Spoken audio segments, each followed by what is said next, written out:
हामी हार्दैनौँ यो सुशीला कार्कीले गर्न खोजेको के हो जेजेको सरकार हो र यो जेजेमा देशन मैले सुशीलाको बोल्न सकेको यसको विरुद्धमा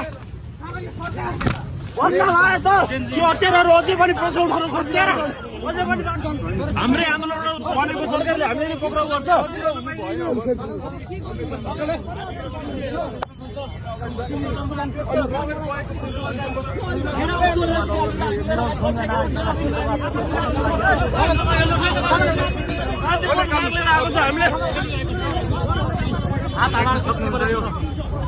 प्रहरीले उहाँलाई नियन्त्रण गर्ने कोसिस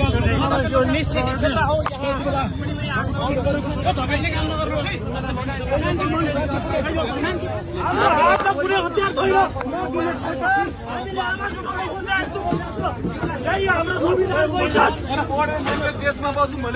संविधान बचाएको हो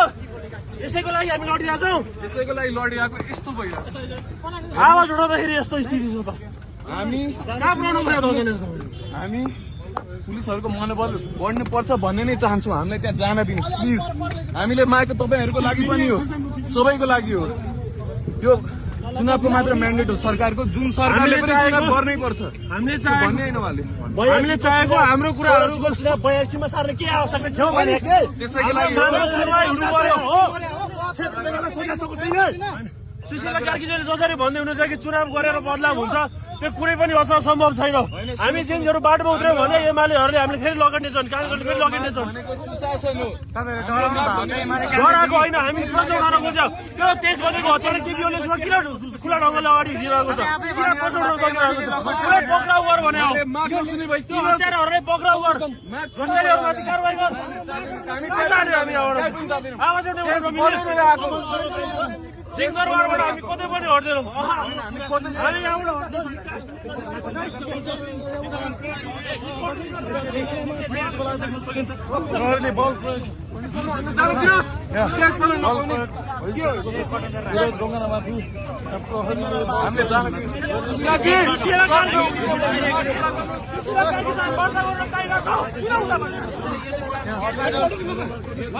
सुशीला कार्कीसँग हामी वार्ता गर्न चाहन्छौँ उहाँलाई यही बोलाउनुहोस् हामी यही उभिन्छौँ उहाँको प्रतीक्षा गर्छौँ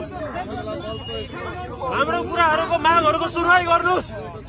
छिटोभन्दा छिटो हत्याराहरूलाई पक्राउ गर्नुहोस् भ्रष्टाचारमाथि कारवाही गर्नुहोस् यहीँ बाहिर आएर भेट्नुहोस् अति भयो 1 महिना भइसक्यो मैले मेरो 7 बजे माग राखेको धेरै टाइम भइसक्यो सुशासन 5 वर्ष सरकार मान्छेको जीवन स्तर बढोस् म यति पढे लेखेँ लास्टमा खोइ देशमा गरी खाने वातावरण छ